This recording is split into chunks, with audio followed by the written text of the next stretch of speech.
Bom, pessoal, conforme eu prometi, continuação aí dos vídeos com relação à inspeção do veículo antes da compra, aquela inspeção básica, né?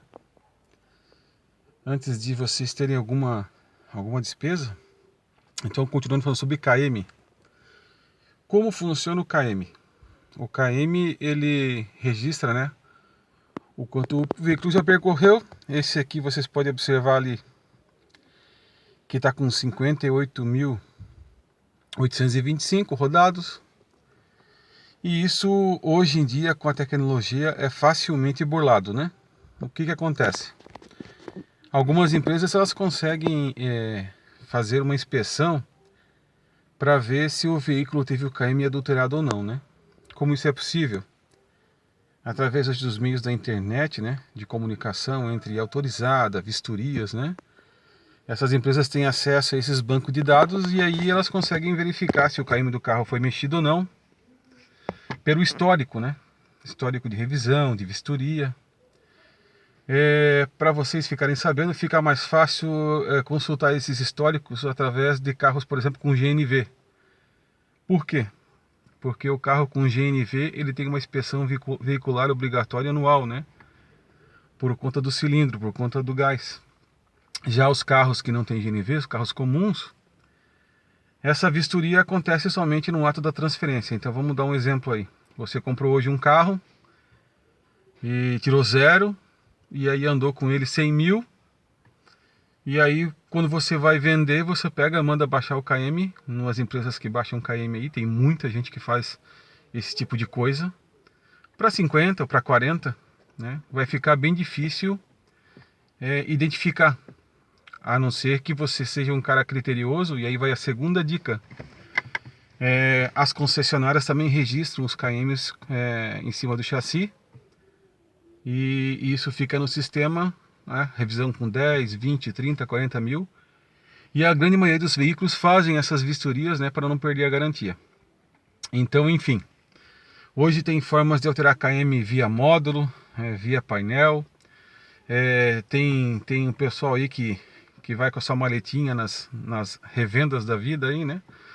E acaba tendo uma clientela grande para baixar KM. E eles conseguem fazer até com o ADB, né? Que é um outro dispositivozinho ali que também eles conseguem acessar. E mesmo que você leve o carro em oficina autorizada, o que vai acontecer?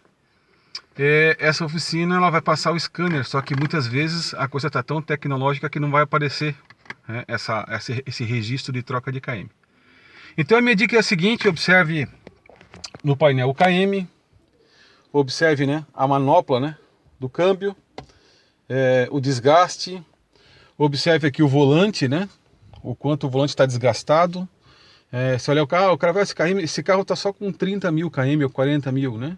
Mas você vê esse volante todo desgastado, você vê a manopla, você vê as pedaleiras ali, né? Do freio, da embreagem, do acelerador. Às vezes essas pedaleiras, elas chegam a ter um desgaste tão grande que a pessoa fica com o pé ali apoiado, ou na mesma utilização, que ela cria um desgaste em ângulo, assim, fica gasto, né? Algumas chegam até a furar.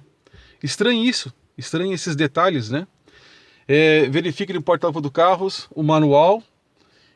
Se o manual não foi adulterado, o manual que é original do carro, ele tem geralmente uma cópia da nota fiscal, ele tem a placa, né, registrada no ato da compra no manual, né, eles tiram com o canetão ali, placa, chassi, dados do primeiro comprador, isso tudo também bem fácil, né, acesso no Detran. E aí com essas informações, essa soma dessas informações, você consegue meio que diagnosticar assim, né, antes de comprar o carro, antes de gastar com inspeção veicular. Por conta disso, por conta de não ter uma exatidão em cima disso e a tecnologia está muito grande. Outra dica também, quando você for finalizar a compra do carro, né? Olha, gostei, olhei, eu acho que o KM está dentro, fiz uma consulta aqui, paguei uma inspeção, seja o que for. Peça para a pessoa, marcamos no cartório tal dia, tal hora, para entregar o carro e fazer a transferência bancária. Antes de fazer isso, peça para a pessoa entregar o carro a você com a vistoria feita. Essa vistoria comum, né, de transferência mesmo. Porque hoje com essas vistorias, elas são todas particulares, empresas privadas, elas se comunicam, tá? Para vocês terem um exemplo, recentemente um amigo meu comprou uma moto e havia sido baixado 30 mil no KM, e aí a vistoria de uma cidade já confrontou com a vistoria anterior, de alguns meses, e o KM estava menos, a vistoria foi negada. Ele teve que fazer laudo pericial, o antigo proprietário teve que ir no fórum, depois no Detran, fazer uma carta lá, né, um termo de responsabilidade, teve que justificar a troca do KM com nota fiscal de painel, aquela coisa toda. Então, também é justo, né, que você está comprando o veículo, que a pessoa te entregue com a vistoria, né, no ato da entrega do pagamento ali do cartório. É uma coisa bem justa. Então essas são as dicas, fica aí então para vocês observarem isso nos carros. E o próximo vídeo eu vou fazer mais sobre a parte estrutural, né? Se houve sinistro ou não. Na verdade, essa questão de sinistro também é muito vaga, eu vou dizer o porquê. Mas você vai conseguir ver se esse carro foi batido ou não. Se foi mexido, se está desalinhado. Vou mostrar alguns pontos aí chaves para você numa primeira inspeção, na primeira compra, assim, olhar para o carro, olhar alguns itens ali, de repente até descartar a compra, né? Não ter mais nenhuma despesa, né? Com nenhum tipo de vistoria. Esse vai ser o próximo vídeo, ok? Um abraço para vocês.